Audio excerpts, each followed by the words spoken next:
एक सिग्नल और कश्मीर की बर्फीली पहाड़ियों के पीछे छिपे 3 खूंखार आतंकवादियों का खेल खत्म। ये कहानी किसी फिल्म की नहीं बल्कि भारतीय सुरक्षा बलों के एक ऐसे ऑपरेशन की है जिसका नाम था ऑपरेशन महादेव।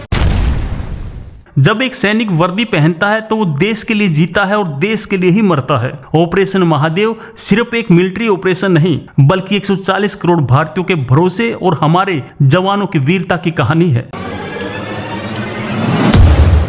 सोचिए जरा, पाकिस्तान अपनी स्पेशल फोर्स को ट्रेनिंग देता है कि वो भारत में आतंक फैलाएं और वो यहाँ आकर हमारे जाबाजों के हाथों गेम ओवर करवा लेते हैं। इसे कहते हैं दुश्मन के पैसे पर ऐश करना। आपको क्या लगता है? कमेंट में जरूर बताएं।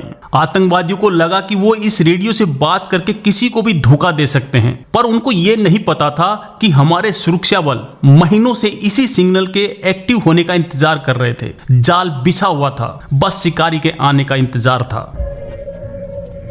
ये चाइनीज अल्ट्रा रेडियो एक खास फ्रीक्वेंसी पर काम करता है जिसको पकड़ना बहुत ज्यादा मुश्किल होता है, पर भारतीय एजेंसियों ने इस टेक्नोलॉजी को डिकोड करके आतंकवादियों के पूरे नेटवर्क की ही कमर तोड़ दी है। ये हमारे गुमनाम हीरोज की ताकत है। लेकिन ये ऑपरेशन शुरू कैसे हुआ? किसी मुखबिर की खबर से नहीं बल्कि एक ऐसी गलती से जो आतंकवादियों को लगा कि वो कभी नहीं कर सकते। एक ऐसी भूल जिसने उनकी कब्र खोद दी। और जैसे ही ये सिग्नल महादेव पर्वत के पास एक्टिव हुआ, शुरू हुआ भारतीय सेना, सीआरपीएफ और जम्मू कश्मीर पुलिस का ज्वाइंट मिशन ऑपरेशन महादेव। नाम ही काफी है ये बताने के लिए अंजाम क्या होने वाला था। ये ऑपरेशन हमें याद दिलाता कि जब हम अपने घरों में चैन की नींद सो रहे होते हैं तब -डिग्री के तापमान में हमारे जवान देश के दुश्मनों को ढूंढ ढूंढ कर खत्म कर रहे होते हैं। उनकी हिम्मत को एक सलाम तो बनता है। आतंकियों का सबसे बड़ा सीक्रेट था उनका कम्युनिकेशन। उनको लगता था कि चाइनीज अल्ट्रा रेडियो को कोई ट्रैक नहीं कर सकता, लेकिन वो भूल गए थे कि ये नया भारत है। यहाँ टेक्नोलॉजी का जवाब टेक्नोलॉजी से ही दिया जाता है। क्या आप जानते कि मारे गए आतंकवादियों के पास से जो हथियार मिले वो अमेरिका और चीन में बने हाईटेक वेपन थे? ये दिखाता कि पाकिस्तान किस तरह दूसरे देशों के हथियारों से भारत में आतंक फैला रहा है।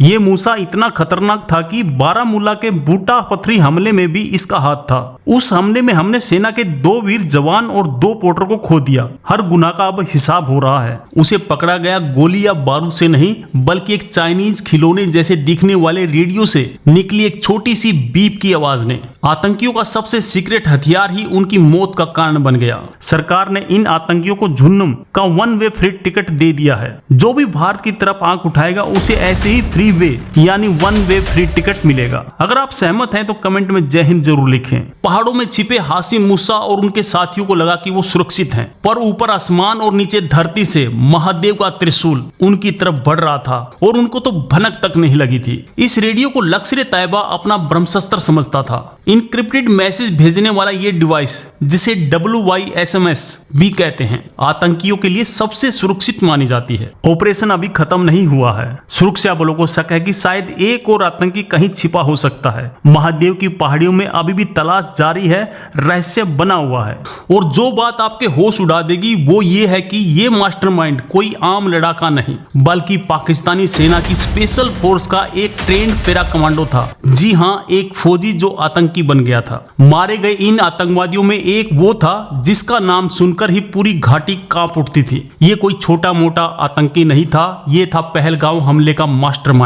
और हैरानी की बात यह है कि इस हमले में मूसा के जो साथी थे जुनेद भट्ट और अरबाज मीर, उन्हें भी सुरक्षा बलों ने 2024 में ही अलग अलग मुठभेड़ में ढेर कर दिया था। मतलब पूरी की पूरी टीम का ही सफाया। कहते हैं ना, पाप का घड़ा एक दिन जरूर भरता ही है। मूसा और उनके साथी चाहे जितने भी सातिर हों, चाहे पाकिस्तान की फौज की ट्रेनिंग ही क्यों न ले रखी हो, जब देश के जवान बदला लेने पर आते हैं तो कोई नहीं बचता। तो सवाल यह है कि इतना सातिर और ट्रेंड आतंकी जो पाकिस्तानी फौज से ट्रेनिंग ले चुका हो, वो भारतीय एजेंसियों के जाल में कैसे फंसा? कहानी में ट्विस्ट अभी बाकी है। हाशिम मूसा यही नाम था उस पाकिस्तानी स्पेशल फोर्स के कमांडो का। ये वही शख्स था जिसने अक्टूबर 2024 में गांदरबल में 6 बेगुनाह लोगों और एक डॉक्टर की जान ली थी। ये सिग्नल मिलते ही भारत की सबसे घातक टीमों ने उस पूरे इलाके को घेर लिया। आतंकियों को अंदाजा भी नहीं था कि वो जिस टेक्नोलॉजी पर भरोसा कर रहे हैं वही उनकी लोकेशन दुनिया को बता रहा है। इस कामयाबी के पीछे उन शहीदों का बलिदान भी है जिन्हें हमने मूसा जैसे जैसे आतंकियों के हमलों में खोया है। ये ऑपरेशन उन वीर जवानों को एक सच्ची श्रद्धांजलि है। इस कहानी पर आपकी क्या राय है? हमारे जवानों की बहादुरी के लिए एक लाइक और शेयर तो बनता है। जय हिंद, जय भारत। बहुत बहुत धन्यवाद।